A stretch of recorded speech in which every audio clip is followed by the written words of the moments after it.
আসসালামু আলাইকুম ভিউয়ার্স, আপনারা স্ক্রিনে যে এই প্যাসেজটি দেখতে পাচ্ছেন, আমি এখন এই প্যাসেজটিতে রাইট ফর্ম অফ ভার্বসের সঠিক ব্যবহার দেখাবো। তো ভিউয়ার্স সঙ্গেই থাকুন। প্রথমে আমরা দেখি যে we can't help rely on English. এখানে এই যে কান্ট হেল্প, এখানে কিন্তু কান্ট হেল্প, এই হেল্পটা কিন্তু একটা ক্লু। এই কান্ট হেল্প, এখানে হেল্পটা সাহায্য অর্থে ব্যবহৃত হয় নাই, বরং এইটার দুইটা স্ট্রাকচার আছে। একটা হচ্ছে কান্ট হেল্প আর হচ্ছে কান্ট বাট, মানে না করিয়া পারা, এই ধরনের স্ট্রাকচার, না করিয়া পারা। তো কান্ট হেল্প যখন ব্যবহৃত হয় তখন তখন এই যে ভার্বটা থাকে ওই ভার্বের সাথে আইএনজি যুক্ত হয়। আর যদি এখানে বাট থাকতো তাহলে ভার্বের সাথে আইএনজি যুক্ত হতো না। এটা অর্থ হচ্ছে যে we can't help relying on English, অর্থ হচ্ছে যে আমরা কি ইংরেজির উপর নির্ভর না করিয়া পারি না। আচ্ছা, নাও বর্তমান সময় এটা বোঝাচ্ছে যে English is use as a common language for global communication, মানে বৈশ্বিক যোগাযোগের জন্য ইংরেজিটা হচ্ছে কি একটা সাধারণ ভাষা, কমন ল্যাঙ্গুয়েজ, মানে সবাই ব্যবহার করে।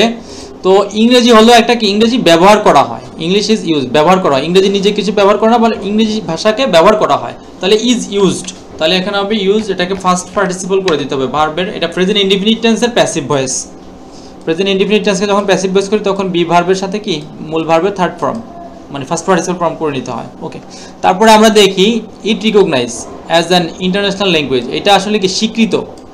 তাহলে আমরা জানি স্বীকৃত মানে এটা নিজে কিছু করে না, বরং এটাকে স্বীকৃতি দেওয়া হয়েছে। তাহলে এটাও আমাদের present indefinite tense passive voice করে নিতে হবে। তাহলে ইট ইজ রিকগনাইজড, এটা স্বীকৃতপ্রাপ্ত। ওকে, মানে এটাকে স্বীকৃতি দেওয়া হয়েছে অ্যাজ অ্যান ইন্টারন্যাশনাল ল্যাঙ্গুয়েজ, আন্তর্জাতিক ভাষা হিসেবে। আচ্ছা, ইংলিশ ইজ ইম্পর্ট্যান্ট, এটা খুবই গুরুত্বপূর্ণ ফর ড্যাশ। এখানে পর আমরা জানি যে কোনো প্রিপোজিশনের পরেই ভার্বের সাথে আইএনজি যুক্ত হয়, শুধুমাত্র টু ব্যতীত। টু থাকলে ভার্বের প্রেজেন্ট ফর্ম বসে। তাহলে এখানে যেহেতু আমাদের ভার্বটা, তাহলে এখানে আইএনজি যুক্ত করে দিব। তাহলে অর্থটা কি দাঁড়ায়, ইংরেজিটা হচ্ছে গুরুত্বপূর্ণ ফর মেইনটেইনিং, মানে মেইনটেইনিং কমিউনিকেশন, যোগাযোগ রক্ষার জন্য। ওকে, যোগাযোগ রক্ষার জন্য কি ইংলিশটা গুরুত্বপূর্ণ। উইথ আওয়ার ডেভেলপমেন্ট পার্টনার, উন্নয়ন অংশীদারদের সাথে, যারা উন্নয়ন অংশীদার বলতে মানে বিশ্বের অন্যান্য দেশগুলোর কথা বলা হয়েছে এখানে। A good command over English, মানে একটা ভালো দক্ষতা ইংরেজির উপরে, এবং হচ্ছে যে রেগুলার প্র্যাকটিস, মানে নিয়মিত অনুশীলন। এখানে রেগুলার প্র্যাকটিসেস, নিয়মিত অনুশীলন। তো এইখানে আমাদের বি ভার্ব দেওয়া আছে, বি ভার্ব বসাতে হবে। নিয়মিত অনুশীলন কি এসেনশিয়াল ফর আস, আমাদের জন্য কি জরুরি। তো বিয়ার্স এখানে মনে হতে পারে যে প্র্যাকটিসেস অ্যাস থাকার কারণে এইখানে সাবজেক্ট ভার্বটা প্লুরাল হবে না। এখানে ভার্বটা প্লুরাল হবে না, ভার্বটা সিঙ্গুলারই হবে। কারণ হচ্ছে এই নিয়মিত অনুশীলন টোটাল জিনিসটাকে একটা হিসাবে দেখা হচ্ছে এখানে, ঠিক আছে। যদি আমরা অর্থ করি যে নিয়মিত অনুশীলনগুলি দরকার, আসলে এরকম না, নিয়মিত অনুশীলন প্রয়োজন। তাহলে সাবজেক্ট হচ্ছে third person singular number. Okay, 80% information of all the computers, মানে কম্পিউটারের আসলে 80% তথ্য এখানে কি ইন ইংলিশ। তাহলে এখানে কি 80% তথ্য, এখানে মূল সাবজেক্টটা কিন্তু এইটা 80% তথ্য। এই অল কম্পিউটার্স, সকল কম্পিউটার, এটা কিন্তু সাবজেক্ট না। সাবজেক্ট হচ্ছে মূলত 80% ইনফরমেশন অফ অল কম্পিউটার, মানে সকল কম্পিউটারের 80% তথ্যই মূলত কি ইংরেজি। তাহলে এটা সাবজেক্ট, এখানে বিভার বসাতে বলছে এখানে মানে ইংরেজিতে। তাহলে এখানেও কিন্তু ইজ বসবে, এখানেও কিন্তু সাবজেক্ট প্লুরাল না। এই কম্পিউটার্সের অ্যাজ দেখা মনে হবে যে এটা না, টোটালটা অর্থ করলে বোঝা যাবে যে মূলত সাবজেক্টটা হচ্ছে 80% ইনফরমেশন। এইটা টোটাল জিনিসটাকে একটা একক হিসাবে ধরা হচ্ছে। ওকে, ধরতে হবে আমাদের অবশ্যই।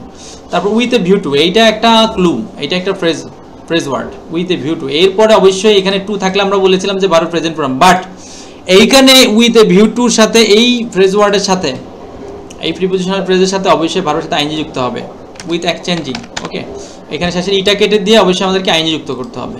এক্সচেঞ্জ মানে বিনিময় করা, মানে বিনিময়ের উদ্দেশ্যে, আওয়ার ভিউ, আমাদের মতামত বিনিময়ের উদ্দেশ্যে, with the rest of the world, বাকি বিশ্বের সাথে। ওকে, উই হ্যাভ টু লার্ন, এইখানে আমরা জানি হ্যাভ টু হ্যাজ টুর পরে যে ভার্ব বসবে এটা মোডাল অক্সিলারি ভার্ব। তারপরে অবশ্যই যদি ভার্ব থাকে, যদি অ্যাক্টিভ ভয়েসের ক্ষেত্রে অবশ্যই বরাবরই কি ভার্বের প্রেজেন্ট ফর্ম বসবে। তো এখানে আসো প্রেজেন্ট ফর্ম, যেহেতু আমাদের সাবজেক্টটাও অ্যাক্টিভ সাবজেক্ট, যে আমাদেরকে কি we have to learn English, আমাদেরকে অবশ্যই ইংলিশ শিখতে হবে। আচ্ছা, মোর ওভার, তাছাড়া এখানে we dash with the good scope of enjoy the best books through English. আচ্ছা, মোর ওভার উই প্রোভাইড, এই যেহেতু সাবজেক্টটাও কি আমরা এখানে সাবজেক্টটা হচ্ছে আমাদের প্লুরাল সাবজেক্ট, বাট এখানে অ্যাক্টিভ সাবজেক্ট এটা।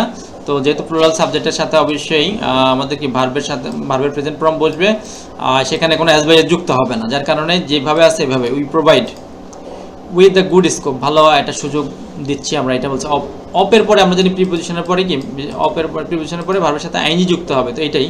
তো এখানে আমরা এনজয়িং দিয়ে দিলাম, এনজয়িং দ্য বেস্ট বুকস, সবচেয়ে ভালো বইগুলো থ্রু ইংলিশ, ইংরেজির মধ্য দিয়ে, ওকে, মানে ইংরেজি ভাষার মধ্য দিয়ে, সেটা বোঝাচ্ছে। তারপর আমরা দেখি যে ইংলিশ, তারপরে এখানে আবার দেখি ইংলিশ, এখানে বি ভার্ব বসাইছে, তো ইংরেজির সাথে অবশ্যই আমাদের এখানে ইজ বসবে। English is now no longer the native speakers language, এটা মাত্র একবারে স্বজাতীয় লোকদের ভাষাই নয় এখন, এটা বোঝাচ্ছে এখানে।